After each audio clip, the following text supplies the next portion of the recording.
En el nombre del Padre, y del Hijo, y del Espíritu Santo. Amén. Alabemos a Dios que en su palabra nos revela el designio salvador, y digamos en súplica confiada: renuévame por dentro, mi Señor. No cerremos el alma a su llamada, ni dejemos que arraigue el desamor. Aunque dura es la lucha, su palabra será bálsamo suave en el dolor. Caminemos los días de esta vida como tiempo de Dios y de oración. Él es fiel a la alianza prometida: si eres mi pueblo, yo seré tu Dios.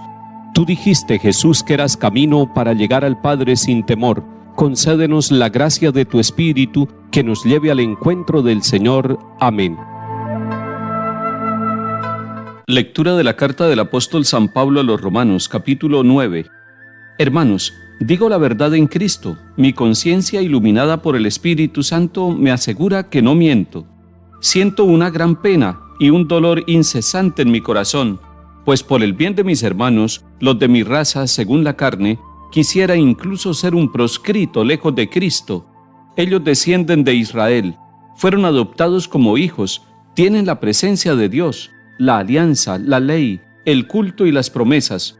Suyos son los patriarcas, de quienes según la carne nació el Mesías, el que está por encima de todo. Dios bendito por los siglos. Amén. Palabra de Dios. Te alabamos, Señor. Comienza San Pablo el capítulo 9 de la carta a los Romanos diciendo que va a decir toda la verdad. Y es muy interesante, dice: lo digo en conciencia, digo la verdad. Y es que mi conciencia está iluminada por el Espíritu Santo. Sería interesante que todos nosotros pudiéramos sentir como siente Pablo, sentir que decimos la verdad, que nuestra conciencia siempre está iluminada por el Espíritu Santo y que entonces podemos declarar siempre la verdad. Una de las características del cristiano, del misionero, del anunciador de Cristo, debe ser la verdad, porque Cristo es la verdad. ¿Y cuál es la verdad que va a decir Pablo? Va a decir que siente un dolor, que siente tristeza por los de su raza. ¿Y cuál es su raza? La raza de Pablo son los israelitas. Recordemos que Pablo es israelita, que todos sus antepasados son israelitas. ¿Y por qué siente dolor? Siente dolor de ver al pueblo que se ha alejado del camino de Dios. Siente dolor porque ve que la comunidad no está caminando según los designios de Dios. Y eso es lo que lo motiva a él a ser misionero también. Ha encontrado a Cristo Jesús y quiere anunciarlo, porque sabe que en Cristo Jesús el pueblo de Israel también volverá a encontrar el camino de Dios. Cuando nosotros vemos nuestra comunidad, cuando nosotros vemos nuestros pueblos que les hace falta, que están distraídos, que están dispersos, que no están encontrando el camino de la salvación, a pesar de que se les ha predicado, a pesar de que tienen los sacramentos, a pesar de todas las bondades de Dios, también el misionero, hombre o mujer, siente pena, siente dolor, siente tristeza. Pero esa tristeza no puede llevarnos a la melancolía ni a la depresión, sino por el contrario, debe ser como un impulso misionero para que muchos conozcan a Cristo, para que muchos se reencuentren con su condición cristiana, para que muchos vuelvan a renovar su vida en Cristo Jesús, en su evangelio, en los sacramentos, en las promesas que el Señor nos ha hecho a cada uno de nosotros. Y es que Pablo está diciendo: los de Israel tienen tantas cosas positivas, tienen la presencia de Dios, tienen la alianza. Recordemos que fue el pueblo elegido por Dios con el cual hizo alianza. Tienen la ley que fue dada por Moisés, tienen el culto, tienen todas las promesas, lo tienen todo. Incluso tienen a los patriarcas, y de allí nació el Mesías. La Santísima Virgen María y San José son israelitas. Dios eligió al pueblo de Israel. No era el pueblo más poderoso, no era el pueblo más grande, no era el pueblo más santo, y sin embargo eligió a este pueblo para que allí naciera de la carne el Mesías, el Salvador, Cristo Jesús. Lo tienen todo, bendito sea el Señor, y sin embargo no logran ser con su vida el pueblo elegido de Dios para que otros conozcan también a Dios y den gloria a Dios con sus vidas. Este es un llamado que Pablo hace con su carta a los habitantes de Roma y a todos los israelitas allá en su tiempo, pero que hoy pudiéramos decir también nosotros: ¿por qué nosotros no avanzamos? ¿Por qué no caminamos? ¿Por qué el mundo sigue teniendo tantas tinieblas, tantas desuniones, tantas guerras, tanta violencia, cuando hemos recibido tanta bendición de parte de Dios? Hoy estamos llamados a redescubrirnos como hijos de Dios, a redescubrirnos como aquellos que somos acompañados por el Espíritu Santo y a redescubrir una responsabilidad y una misión que tenemos en el mundo. Los que creemos en Cristo debemos impregnarlo todo del amor de Dios para que se transforme la vida de las personas, de las familias, de los pueblos y puedan ellos también dar gloria al Señor.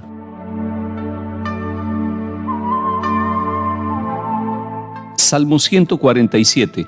Glorifica al Señor Jerusalén, alaba a tu Dios Sión, que ha reforzado los cerrojos de tus puertas y ha bendecido a tus hijos dentro de ti.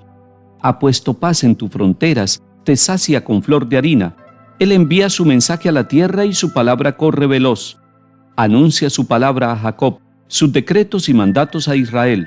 Con ninguna nación obró así, ni le dio a conocer sus mandatos.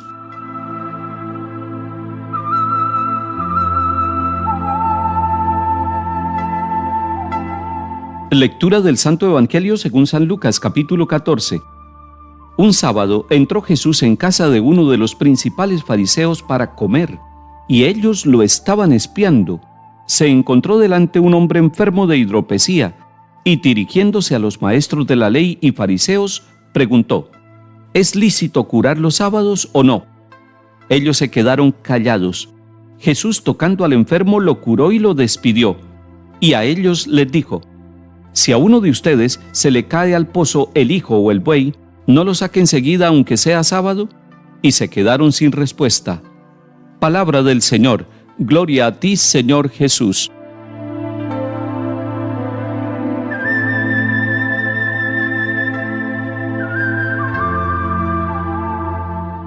Jesús, el Señor, iba enseñando por ciudades y pueblos mientras se dirigía a Jerusalén. Él iba caminando. Su camino y su meta era llegar a Jerusalén, pero mientras va caminando se va encontrando con la multitud. Esto es lo que leemos en el capítulo 13, versículo 22 de San Lucas. Jesús iba enseñando por las ciudades, por los pueblos, por los lugares por donde iba pasando en su caminar hacia Jerusalén. Y ahora en el capítulo 14 nos encontramos con que un sábado entró a comer en casa de un jefe de fariseos y ellos lo vigilaban. Miremos varios elementos. Un sábado. Para nosotros hoy, el sábado no tiene esa connotación que tenía en el tiempo de Jesús. En sábado no se podían hacer muchas cosas, había muchas prohibiciones, no se podían realizar ni siquiera los actos buenos el día sábado. Y Jesús está allí, entra a comer en la casa de un jefe de fariseos. Eso también pudiera ser mal visto. ¿Por qué Jesús entra a la casa de un fariseo? ¿Por qué admite que un fariseo lo invite a comer? Y más que es un jefe de los fariseos. Jesús sabía que lo estaban vigilando. Jesús sabía que lo estaban controlando, que estaban buscando las equivocaciones de él. Y aún así, Jesús no tiene miedo. Jesús se encuentra con toda clase de personas. El hecho de entrar a comer en la casa de un fariseo es un acto de libertad de Jesús y es un acto de misericordia con alguien que está equivocado religiosamente. Jesús entra y se encuentra allí con un enfermo, con un hidrópico. Pareciera que Jesús se olvidara de todos los invitados. Pareciera que Jesús se olvidara de todos aquellos que estaban vigilándolo. Se centra en la persona enferma. Toda la atención de Jesús va dirigida a este hombre que está enfermo y que lo encuentra allí. Dichoso este enfermo que se pudo encontrar con Jesús en medio de su enfermedad. Ojalá que todos nosotros también nos encontráramos con el Señor en medio de nuestras dolencias y enfermedades. Y Jesús hace una pregunta a los fariseos y a los doctores de la ley: ¿está permitido sanar en sábado o no? Es una pregunta para ponerlos a pensar a ellos y nos hace pensar también a nosotros. ¿Estamos nosotros dispuestos a hacer el bien, a hacer las obras de Dios en cualquier momento de la vida? ¿O tenemos un horario para el bien y un horario para el mal? Ellos se quedaron callados. Jesús hace 3 cosas con el enfermo. Primero, lo tomó. Segundo, lo sanó. Y tercero, lo despidió. Lo tomó significa que se acercó, que lo vio, que le dio importancia.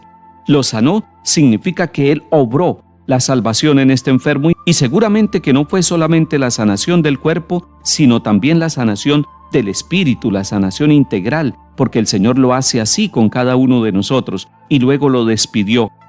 Esto significa que lo puso en marcha, lo puso en camino. Este hombre se fue seguramente a anunciar la buena noticia, a dar testimonio de lo que Jesús había hecho en su vida porque eso tenemos que hacerlo nosotros cada vez que el Señor se acerca y nos sana.